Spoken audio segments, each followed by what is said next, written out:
Bonjour à tous। अपने students से मैंने काफ़ी बातें की हैं, काफ़ी चीज़ें आप सबसे मुझे पता चली हैं और मैंने नोट किया है कि आप में से काफ़ी हैं जो पेरिस में या पेरिस के आसपास रहते हैं। तो अगर आप पेरिस या पेरिस के आसपास रहते हैं या कभी आपका चक्कर लगा पेरिस में, तो आपने मेट्रो भी ली होगी। तो अगर आपने मेट्रो ली है तो मेट्रो जीस क्या आपने कभी ली है? और अगर मेट्रो जीस आपने ली है तो मैं आपको एक स्टेशन का नाम बता रही हूँ, पोर्ट दोतeuil। पोर्ट दोतeuil। क्या आप इस जगह को जानते हैं? क्या आप यहाँ पे कभी गए हैं? क्या इस जगह के बारे में आपको कुछ पता है? ऐसी कौन सी चीज़ है जो यहाँ पे है? रोलॉन्ग गैरोस। ये एक स्टेडियम है, आपने ये वर्ड सुना होगा रोलॉन्ग गैरोस का। रोलॉन्ग गैरोस एक बहुत बड़ा स्टेडियम है फ्रांस में, जहाँ पे लॉन्ग टेनिस टेनिस के मैच होते हैं, नेशनल नहीं इंटरनेशनल लेवल पे। और रोलॉन्ग गैरोस में जो मैच होते हैं, उन मैच को कहते हैं टूर्नुआ। क्योंकि मैच टेनिस के होते हैं तो टूर्नुआ de टेनिस। तो ये जो स्टेडियम है पोर्ट दोतeuil में, बहुत ही अच्छा एरिया है। अगर आपने पेरिस विजिट करना है या अगर आपके पास टाइम है तो एक बार यहाँ पे ज़रूर जाइएगा। ये स्टेडियम भी आप विजिट कर सकते हैं। ये जो स्टेडियम है यहाँ पे टेनिस के मैच होते हैं, टेनिस के मैच को कहते हैं टूर्नुआ de टेनिस। आजकल ये मैच चल रहे हैं वैसे भी, ज्ञान तो ख़त्म हो जाएंगे। आज की इस वीडियो में आप बहुत सारे वोकैबलरी के नए वर्ड सीखेंगे जो स्पोर्ट्स से रिलेटेड होते हैं, टेनिस से रिलेटेड। मैं आपको ज़्यादा डिटेल में नहीं बताऊंगी, लेकिन मैं आपको ऐसे वर्ड सिखा दूंगी, आप कोई भी स्पोर्ट्स देख रहे हैं आपको बेसिक उसके वोकैबलरी के वर्ड्स पता चल जाएंगे। क्योंकि आपको पता है फ्रांस में फुटबॉल भी बहुत देखते हैं और भी मैच होते हैं काफ़ी सारे। तो कुछ बेसिक वर्ड्स हैं जो आप इस वीडियो से सीखेंगे। तो अगर आपने कुछ नया वर्ड सीखा, प्लीज़ इस वीडियो के नीचे कमेंट करके ज़रूर लिखिएगा। मैं आप सबके कमेंट्स पढ़ती हूँ और मुझे खुशी होती है। तो आइए कुछ वर्ड्स देखते हैं। सबसे पहले मैं चाहती हूँ कि आप दुआत वाला फ़ोटो ना देखें, पहले गोश देखें। गोश में अगर आप ये देखेंगे एक तरह का बोर्ड है, बोर्ड के ऊपर रिज़ल्ट है। जो रिज़ल्ट होते हैं जिस बोर्ड के ऊपर, उसको फ्रेंच में क्या कहते हैं? क्योंकि ये इसके ऊपर जो रिज़ल्ट है, जिसको इंग्लिश में हम स्कोर कहते हैं, फ्रेंच में उसको स्कोर कहते हैं, ले स्कोर। क्योंकि यहाँ पे इन्फॉर्मेशन लिखी हुई है, लिखी होती है जब, तो उसको अफ़िशे कहते हैं। अफ़िशे मतलब कहीं पे कोई चीज़ लिखी होना। ये जो है ये ताब्लो है, क्योंकि इस ताब्लो के ऊपर इन्फॉर्मेशन लिखी हुई है तो इसको कहेंगे ताब्लो d'affichage। ताब्लो d'affichage। आप un भी लगा सकते हैं, आप le भी लगा सकते हैं। Un tableau d'affichage या le tableau d'affichage। Le score, तो इसको कहते हैं ताब्लो, जो इन्फॉर्मेशन लिखी होती है उसको, कोई इन्फॉर्मेशन कहीं पे लिखना उसको अफ़िशे करना कहते हैं। क्योंकि ये एक साथ पढ़ा जाएगा तो ये अफ़िशे नहीं होगा, ये ताब्लो d'affichage बन जाएगा। और जो इसके ऊपर मार्क्स रिज़ल्ट लिखा हुआ है इसको हम स्कोर कहेंगे इंग्लिश में, और फ्रेंच में ले स्कोर। ये है रोलॉन्ग गैरोस का अंदर से स्टेडियम, जो मैं आपको पहले भी दिखा चुकी हूँ। ये जो है जहाँ पे ये खेलते हैं, इसको कहते हैं ले cours de tennis। क्योंकि ये जैसे इनका प्लेग्राउंड है, प्लेग्राउंड को कहते हैं le cours de tennis। cours, इसके पीछे टी लिखा हुआ है लेकिन ये सुनाई नहीं देता, सिर्फ लिखा जाता है le cours de tennis।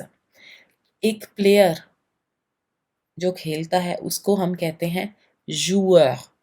ध्यान रहे, joueur और jouer करने में फ़र्क है। jouer मतलब खेलना, joueur जो खेलता है। क्या फ़र्क है इनको लिखने में? joueur में ये एक्स्ट्रा u है जो jouer में नहीं आता। jouer के स्पेलिंग होते हैं J O U E R, और joueur होता है J O U E U R। joueur होता है जो खेलता है, प्लेयर, और jouer करना खेलना। यहाँ पे अगर आप ध्यान से देखेंगे, यहाँ पे एक शैज़ के ऊपर, ऊँची सी शैज़ के ऊपर एक बंदा बैठा है, जिसको हम इंग्लिश में, अगर हम अपने मैच देखते हैं क्रिकेट के या कोई और मैच देखते हैं, उसमें अंपायर कहते हैं, अंपायर। उस अंपायर को फ्रेंच में कहते हैं l'arbitre। l'arbitre। आपको पता है जब ये टेनिस यहाँ पे खेलेंगे तो इनके पास एक छोटी सी बॉल भी होती है, जो बॉल गिरती है इधर-उधर हर जगह काफ़ी सारी बॉल्स होती हैं।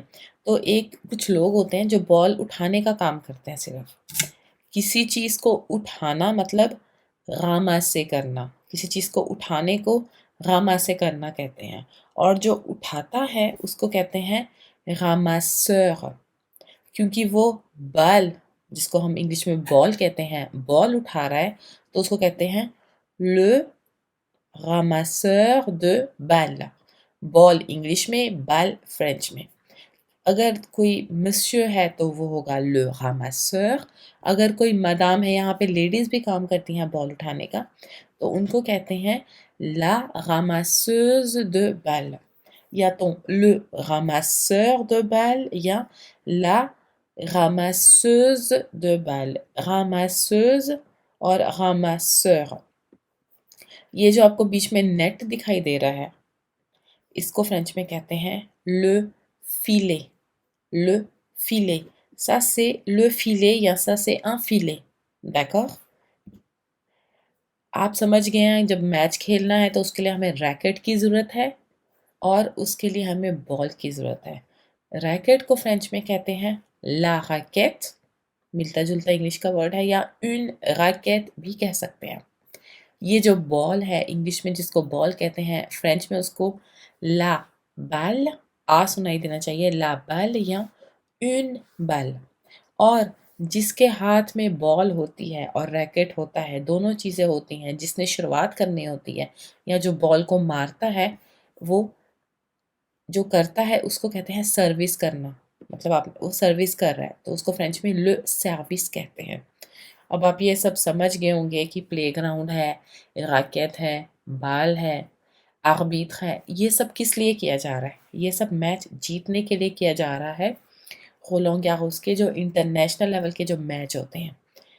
तो अगर आप ये मैच खेल रहे हैं जीतने के लिए तो आपको एंड में एक कप भी मिलता है जिसको हम ट्रॉफी भी कहते हैं या कप भी कहते हैं। और वो कप को फ्रेंच में कहते हैं ला ट्रोफे। ट्रॉफी इंग्लिश में कहते हैं, फ्रेंच में ला ट्रोफे या ला कूप। ला कूप या ला ट्रोफे।